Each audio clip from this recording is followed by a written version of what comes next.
How does fluid flow around a cylinder?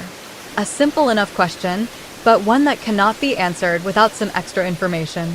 The flow profile depends on the size of the cylinder, on the inflow velocity, and on the thickness, or viscosity, of the fluid. In fact, these three properties combine to form the Reynolds number, and it is only this Reynolds number that then dictates the behavior of the flow. For very small Reynolds number, the flow remains fully attached, and in the limit to zero, the profile becomes fully symmetric. Past a Reynolds number of around 4, the flow detaches from the back of the cylinder, and a small separation bubble is formed. The size of the separation bubble increases with the Reynolds number. Take a look at the more detailed information on the web post of Figure 42 on albumofcfm.com for the precise dependency of the size of the separation bubble on the Reynolds number. There you will also find how all the simulation results shown in this video were obtained.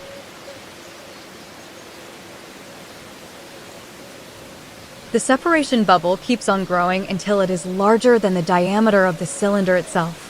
Of course, it cannot grow indefinitely, and at some point the system becomes unstable.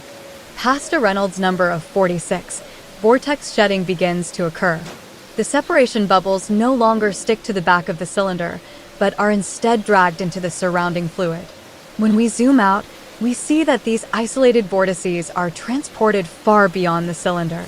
This resulting pattern is called the von Karman vortex street, a well-known phenomenon that is also observed in clouds passing mountains or ocean currents around islands.